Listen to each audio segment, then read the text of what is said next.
ابن عباس سے رضی اللہ تعالیٰ عنہما، اور بھی محدثین نے کی ہے، تو اس میں سے ایک اور متن جو ہے وہ یہاں پر امام نووی نے دے دیا ہے۔ احفظ اللہ تجدہ امامک، یہ تو پہلا وہ ٹکڑا تھا، وقت تو جاہک تھا، یہاں امامک ہے، امام مطلب ایک ہی ہے، اپنے سامنے پاؤ گے۔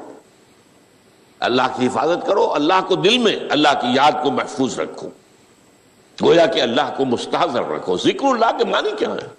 استحضار اللہ فی القلب، یہ ذکر اللہ ہے۔ جنہیں ہم ذکر سمجھ بیٹھے ہیں وہ ذکر کے ذریعے ہے۔ اقیم الصلاۃ لذکری، نماز قائم کرو میری یاد کے لیے، نماز ذریعہ ہے یاد کا۔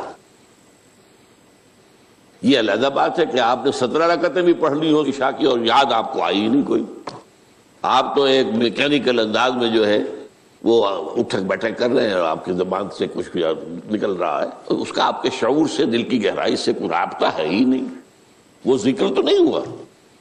ہاں نماز فرض تھی، وہ ادا ہو گئی، آپ کی ایک فرض ادا ہو گئی۔ تو جنہیں ہم نے ذکر سمجھا وہ ذرائع ذکر ہے، اللہ اللہ سبحان اللہ زبان سے، یہ تاکہ اس کے نتیجے میں وہ ذکر حاصل ہو جائے۔ استحضار اللہ فی القلب، ذکر کے معنی ہے استحضار اللہ فی القلب۔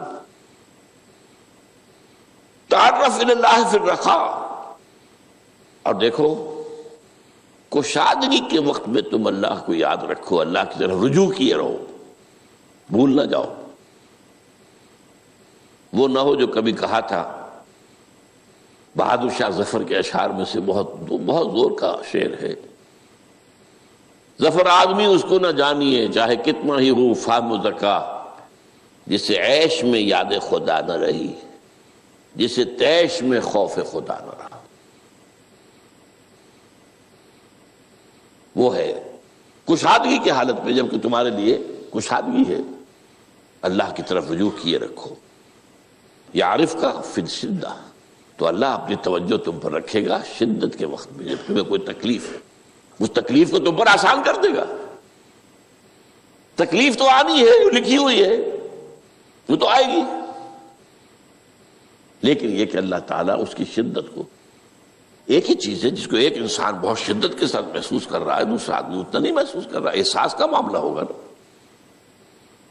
وہ تو اصل میں اگر انسان کی نروز کٹی ہوئی ہے تو احساس ہوگا ہی نہیں، سرے سے ہی نہیں ہوگا۔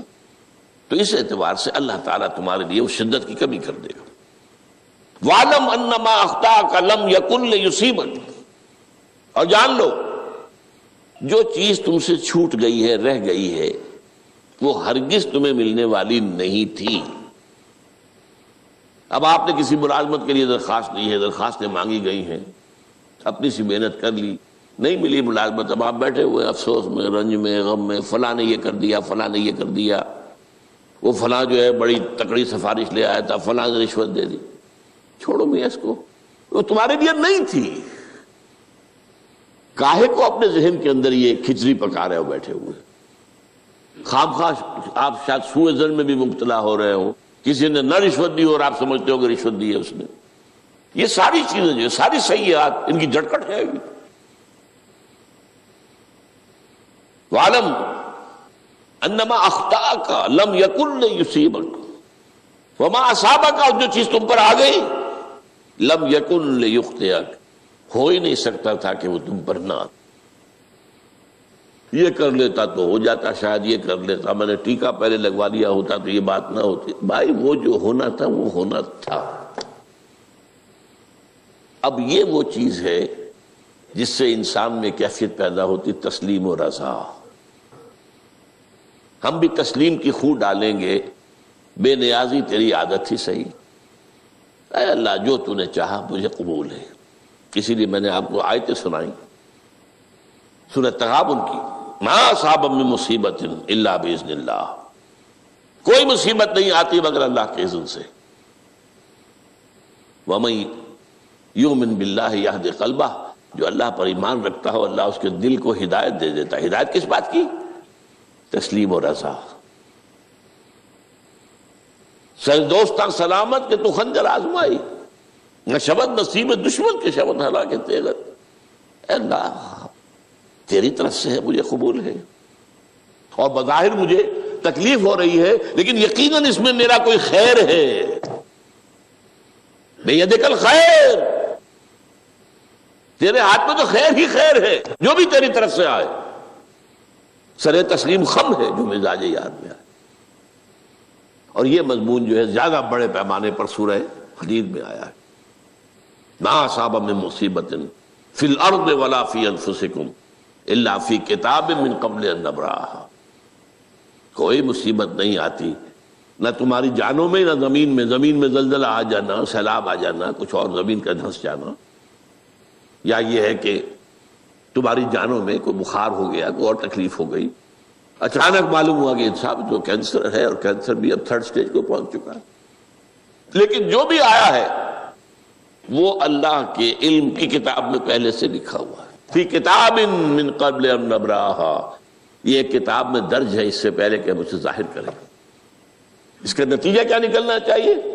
لیکن لا تاسوا علی ما فاتکم ولا تفرحوا بما آتاکم، افسوس نہ کیا کرو جو تم سے جاتا رہے، چھوٹ جائے، کوئی عزیز فوت ہو گیا، کوئی موقع ہاتھ سے نکل گیا، ارے بھائی میں چوک گیا، بڑا موقع تھا، اب اس پر افسوس کر رہے ہیں؟